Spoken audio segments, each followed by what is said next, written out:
लें और उस संतुलन में हम जान लें कि मोटर चलाना क्या चीज़ है। जिस वक्त ये संतुलन एकदम सज जाता है और आपके अंदर स्वयं ही इसका पूर्ण विश्वास हो जाता है, उस वक्त हम कहते हैं कि हम ड्राइवर हो गए। अब अनजाने भी आप चला रहे हैं, आपका चित्त भी कहीं और हो तो भी आप ठीक से गाड़ी हाँकते हैं, फ़ौरन आप ब्रेक लगा लेते हैं, फ़ौरन आप एक्सेलरेटर दबा देते हैं। इसमें आपको अपने पर प्रश्न करना नहीं पड़ता, बिल्कुल सोचे समझे ही आप गाड़ी चला सकते हैं। और इस प्रकार आपको कोई कह सकता है कि आप बहुत निष्णात, बहुत होशियार ड्राइवर भी हैं, लेकिन तो भी आपका जो मालिक है, आपका जो मास्टर है, वो पीछे बैठा है। वो बीच बीच में आपसे कहता भाई धीरे चलाओ, ज़्यादा चलाओ, ये करो वो करो, लेकिन आप इस जीवन के अभी तक मालिक नहीं। ये जीवन जो कि आपने सीख लिया है चलाना, हो सकता है कोई आदमी आपको ज़्यादा रुपया दे तो आप इसे छोड़ के वहाँ चले जाएं, या आप किसी गलत फहमी में पड़ जाएं, या आपको ये लगे कि अगर मैं मालिक ही नहीं हूँ तो इस गाड़ी को क्यों चलाऊं, मैं क्यों न मालिक हो जाऊं। जब ये इच्छा आपके अंदर आ गई, तब समझना चाहिए आप में महालक्ष्मी तत्व की जागृति हो गई। तब आप खोजने लगे, तब आप इस प्रयत्न में हैं कि क्या बात है कि मैं इस जीवन का मालिक नहीं। संतुलन में आप आ गए जब आप धर्म से चल रहे थे, धार्मिक हैं आप, धर्म से रह रहे हैं, संतुलन में चल रहे हैं, लेकिन तो भी अभी आप मालिक नहीं हैं अपने जीवन के। सहयोग से जब कुंडलिनी जागृत हो जाती है और ब्रह्मरंध्र को छेद देती है, तो आपके अंदर बसी हुई आत्मा आप में प्रकटित होती है और अब आप अपने जीवन के मालिक हो जाते हैं। और ये मालिक अंदर बैठा हुआ अपने अंदर जो ड्राइवर है और एक्सेलरेटर है और ब्रेक है, तीनों को देखता और देखता मात्र है और सब चीज चल पड़ती। ये मालिक होना ही सहयोगी होना है।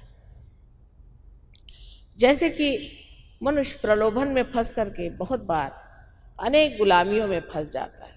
किसी को किसी चीज़ का प्रलोभन है, उसे पसंद नहीं है, वो चाहता नहीं कि उस प्रलोभन में फंसे, वो चाहता नहीं कि गलत काम करे, उसको नफरत है इन चीज़ों से, लेकिन तो भी उसमें ताकत नहीं है कि वो इसको काबू कर ले। बहुत सी बातें वो कहना नहीं चाहता है, लेकिन हठात उसके मुख से निकल आती और उसे बड़ा पश्चाताप होता है कि मैंने ऐसी बात क्यों कही। उसका अपने जीभ पर काबू नहीं, अपनी रसना पे काबू नहीं, अपने क्रोध पे काबू नहीं। सारे जो षड रिपु हैं वो उसके पैर के नीचे नहीं, उसके सर पे बैठे रहते। लेकिन जब वो अपना मालिक हो जाता है, तो जब क्रोध भी करता है तो अपने पूरे शान में करता है। उसे क्रोध किसी भी तरह अपने बवंडर में नहीं ले पाता, लेकिन वो क्रोध को अपने हाथ में लेकर खेलता है और उसको इस्तेमाल करता है। ये मिल्कियत पाने के लिए आत्मा को जानना चाहिए, क्योंकि आत्मा ही हमारे जीवन का मालिक। वो देखते रहता है, क्या कर रहे हो करते रहो, जो करना है करते रहो। और जब वो देखता है कि ये आदमी किसी भी तरह से इधर चित्त नहीं दे रहा, तो वो अपना हाथ वहां से उठा लेता है और आदमी मृत्यु को प्राप्त होता है। ये आत्मा जो हमारे हृदय में बसा हुआ है और जो हमारे सर के ऊपर परमेश्वर की छाया है, उसका प्रतिबिंब स्वरूप है। उस आत्मा को पाने के लिए हमें क्या करना चाहिए, ऐसा जब लोग पूछते हैं तो मैं उनसे कहती हूँ कि आप संतुलन में आइए, संतुलन में रहिए, मॉडरेशन में रहिए। कोई है जो इतना बोलेंगे कि आदमी उससे बोर हो जाए, सोचे अब तो समुद्र में ही कूदना पड़ेगा इस आदमी से बचने के लिए। और कोई है वो बोलते ही नहीं, उनको साइलेंट बोर्ड्स कहते हैं। कुछ भी कहिए उनको, कितना भी कहिए, वो बोलते ही नहीं। कोई है कि इतना काम करते हैं कि 30-35 साल में ही संसार से भाग जाते हैं। और कोई है कि बिल्कुल ही काम नहीं करते, सिर्फ झगड़ा ही करते रहते हैं और घर में बैठे हुए आराम से अपनी ज़िंदगी बिताते हैं, वो भी संसार से जल्दी ही चले जाते हैं। या तो इस एक्सट्रीम पर है या उस एक्सट्रीम पे है, इस अति पे है, उस अति पर है।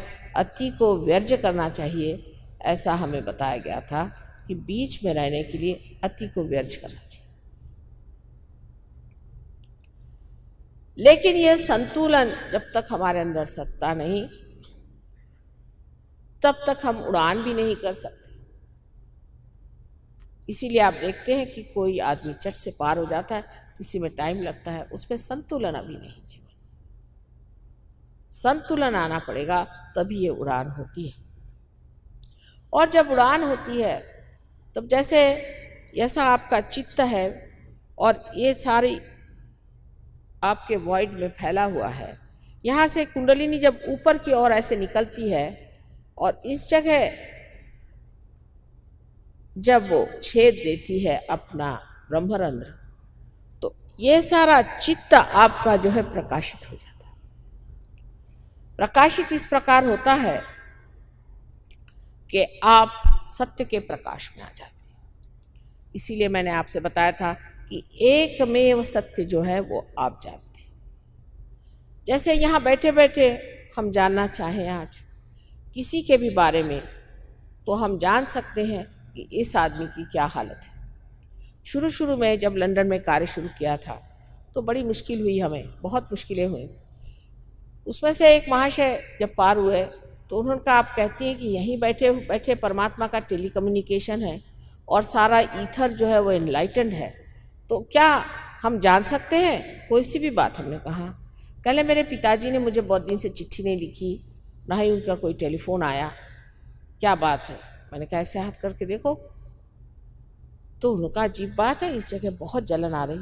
मैंने कहा ये सारे चक्र पिता के हैं, ये सारे, और ये उंगली जो है विशुद्धि की है, तो हो सकता है अंग्रेजी में, मैंने कहा he must be down with very bad bronchitis, you better telephone. तो उन्होंने टेलीफोन उठाया, स्कॉटलैंड में उनके पिताजी थे, तो उनकी माँ टेलीफोन पे आई, वो कहा कि पिताजी कैसे हैं? कहने लगे he is down with very bad bronchitis. जो मैंने शब्द कहा, जो मैंने वाक्य कहा, उसी तरह का है, बिल्कुल वही उन्होंने कहा। तो ये अवाक रह गए कि माँ यहाँ बैठे बैठे हमने कैसे जाना? मैंने कहा भाई तुमने जाना, मैंने तो नहीं जाना। कह ले फिर इसका इलाज? मैंने कहा इसका इलाज हम तुम्हें बताते हैं, इसके बंधन बताते हैं कैसे, थोड़े मंत्र बोलो अभी ठीक हो जाए। आधे घंटे बाद उनके माँ का फ़ोन आया कि बड़ी आश्चर्य की बात है, उनका सारा बुखार भी उतर गया, उनकी तबीयत ठीक हो गई और वो टहल पहल रहे हैं। और फिर पिताजी से बात हुई, उनका पता नहीं क्या हुआ, तुम्हारे फ़ोन आने के बाद एकदम हमें आधे घंटे में ही आराम आ गया। अब ये कैसे होता है? अपने को इतना आश्चर्य लगता है कि हो नहीं सकता। क्यों नहीं हो सकता? अगर आप टेलीविज़न पे खड़े हो जाएं तो दुनिया के कोई भी कोने में आप देख सकते हैं कि कलकत्ते में क्या हो रहा है। ये कैसे होता है? अगर किसी देहाती आदमी से जाके बताओ कि भाई देखो ये टेलीविज़न, ये जो डब्बा है, इसमें आप दुनिया की सब तरह की चीज़ें देख सकते हो, वो कहेगा रहने दीजिए, ऐसे बहुत आए थे आपके जैसे जादूगर लोग, ऐसे कहीं हो सकता है? तो एक डब्बा है, क्या बेकार बातें सिखा रहे हो? लेकिन जब आप उसकी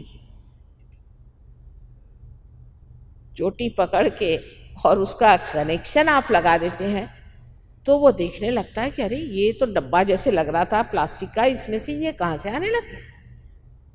सो क्या हो गया कि हमारे चारों तरफ फैला हुआ जो ईथर है वो इसको पकड़ लेता है, और अगर आप उसको पकड़ लें आपके रेडियो से या आपके टेलीविज़न से, तो आप उसमें बहने वाली ये सारी चीज़ें प्राप्त कर सकते हैं। उसी प्रकार यही ईथर, जिस तरह से मैंने कल बताया आपसे कि आप एक छोटी सी मोमबत्ती की लौ को भी एनलाइटन कर सकते हैं, ये ईथर एनलाइटन हो जाता है। और जब आप कोई बात सोचते हैं, क्योंकि आपका चित्त एनलाइटन है, तो आप जैसे कोई समझ लीजिए एक टेलीविज़न सेंटर बन गया और वहाँ से ये मैसेज गया और फौरन उसी क्षण तत्क्षण आपके पास खबर आ गई। क्या तत्क्षण? एक बार श्री रामदास स्वामी से श्री शिवाजी महाराज ने पूछा कि कुंडलिनी के जागरण में कितना समय लगता है? उन्होंने कहा तत्क्षण। तत्क्षण एक कार्य होता है, पर किसी किसी में समय लग जाता है। उसका कारण ये कि उनका कुछ ढीला मामला है या कोई ज़्यादा ही कसा हुआ मामला है। अब समझ लीजिए अगर आप टेलीविज़न लेके आए तो तत्क्षण आपको सब दिखाई देता है, और समझ लीजिए प्लग ही नहीं लगा तो उसे क्या करा जाए। इसी प्रकार जो कुछ भी आपको जानना है वो सारा जानना आप तत्क्षण कर सकते हैं। इसी को ज्ञान कहा जाता है। ज्ञान पुस्तकों से नहीं आता। जो पुस्तकों में है वो सिर्फ बाह्य का ज्ञान है। जैसे पेड़ का ज्ञान हो उस तरह से ये बाह्य का ज्ञान है, लेकिन मूल का ज्ञान जो है वो आपको सिर्फ ऊर्ध्व गति से पार होने के बाद ही जाना जा सकता है। ऊर्ध्व गति के सिवाय कोई और रास्ता नहीं है। कुंडलिनी जब तक आप उठ करके और आपके ब्रह्मरंध्र को नहीं छेदेगी, तब तक आप उस ईथर से या उस सूक्ष्म से जो 5 महातत्वों में बसा हुआ है उसमें प्रवेश नहीं कर सकते। तो उसकी जो सूक्ष्मता है उसमें आपने प्रवेश कर लिया। अब हर चीज़ को आप इस्तेमाल कर सकते हैं। जैसे मैं आपसे कहती हूँ कि अभी ध्यान करने से बाद अपने जूते उतार लीजिए और ज़मीन पर पैर रखिए। ये पृथ्वी माता, ये भी तो एक तत्व है। पृथ्वी एक महान तत्व है, और उस महान तत्व पे आप जब पैर रख देते हैं तो उसकी भी जो सूक्ष्म शक्ति है वो जागृत हो जाती है, और वो आपके पाँव से खींच लेती है आपके अंदर जो कुछ भी जड़ता है। फिर कभी कभी आपसे कहा जाता है कि आप अगर राइट हैंड आप हमारी तरफ करें और लेफ्ट हैंड ऊपर की तरफ करें। इसकी वजह यह है कि राइट हैंड जो है इसमें आपके जो प्रश्न हैं वो सारे आपके अहंकार से आते हैं, और अहंकार को सबसे अच्छा खींचता कौन है? तो ये आकाश। इसलिए आकाश की ओर आप नज़र करते हैं और एक हाथ इस तरह से करने से इस हाथ से वो चीज़ निकल जाती है। सहयोग बहुत ही साइंटिफिक है, पर मूलभूत होने की वजह से, फंडामेंटल होने की वजह से अत्यंत सहज और सरल है। फिर कहा जाता है कि आपके अंदर कोई मानसिक व्यथा हो या मन से कोई व्यथित हो या कोई इस तरह की चीज़ हो जिससे कि हम कह सकते हैं कि ये मनुष्य उद्विग्न है या डिप्रेस्ड रहता है या इसके अंदर एक तरह की निराशा सी छाई हुई। ऐसे लोगों से कहा जाता है कि आप लेफ्ट हैंड दीप की तरफ रखें। अब जो दीप है ये नेगेटिविटी को भगाता है। दीप रखते ही साथ वो दीप एनलाइटन हो गया, उसमें उसका जो सूक्ष्म प्रकाश है वो अंदर बहना शुरू हो गया। उस प्रकाश के डर से जो नेगेटिविटी थी वो आपके अंदर इस तरह से आई, और आ करके आपने यहाँ ज़मीन पर रखा तो उसने खींच ली। तीसरी बात कही जाती है कि आप दोनों हाथ फोटो की तरफ रखें और दीप जलाएं और दोनों पैर पानी में रखें। उस दीप के कारण आपके अंदर जो दोनों ही तरह की नेगेटिविटी है वो पानी खींच लेता है। इस पानी में थोड़ा सा नमक डाल देने से ये भी सूक्ष्म रूप से बड़ा भारी सागर बन जाता है। इसका बहुत ही साइंटिफिक कारण है। जो भी क्रियाएं सहयोग की हैं वो बेवकूफ़ी की नहीं है, लेकिन वो इतनी सीधी सरल है कि लोग समझते नहीं। ईसा मसीह के 12 शिष्यों पर जब आदिशक्ति होली घोस्ट का आशीर्वाद आया तो वो सब चक्रों की बात करने लगे और हाथ वाथ घुमा करके आपस में बताने लगे। तो सब ने सोचा कि ये तो कोई पागल लोग हैं, उनको पागल में ही कहना शुरू कर दिया। लेकिन उसका अर्थ ईसाइयों ने ये लगाया कि वो कोई ग्रीक लैटिन ऐसी भाषा बोल रहे थे, वो चक्रों की भाषा बोल रहे थे। ग्रीक लैटिन भाषा है तो कोई भूत आपके अंदर ग्रीक आ जाए तो बोलेगा, कोई और ऐसा आ जाए तो वो दूसरी भाषा बोलेगा। लेकिन वो भाषा बोल रहे थे जो वो थी चक्रों की, जो कि सर्वसाधारण मनुष्य समझ नहीं पाता। जैसे कोई आए साहब तो उन्होंने कहा कि माता जी इनको देखिए, इनका बड़ा आज्ञा चक्र पकड़ा है। तो उनका मतलब क्या? मैं कहा मतलब अभी नहीं बताऊंगी, बाद में बताऊंगी। उसका मतलब ये हुआ कि इनको ईगो चढ़ गया, इनमें अहंकार आ गया। अब अगर उनसे मैं कहूँ कि भैया तुम्हें अहंकार आ गया तो तुम मुझे मार बैठे। सो ये जो भाषा है, चक्रों की भाषा, ये आपको सीखनी होती है, क्योंकि अब आप सूक्ष्म हो। ये जो ज्ञान है ये आपके जड़ों का ज्ञान है। जो बाह्य में ज्ञान है, साइंस आदि जो वेस्टर्न ज्ञान है, ये सारा पेड़ का ज्ञान है। और वहाँ पेड़ का ज्ञान तो बहुत बढ़ गया, बहुत ज़्यादा पेड़ बढ़ गए, लेकिन उनकी जड़ें खत्म हो गई। तो अब वो धीरे धीरे डावाडोल हो रहे हैं और उनको डर लग रहा है कि हमारा सर्वनाश हो जाए। उसकी जड़ें भारतवर्ष में अनादिकाल से हमारे सद्गुरुओं ने और हमारे अवतारों ने ये प्रणाली हमें दी और इसके बारे में बहुत खोल करके बात की गई।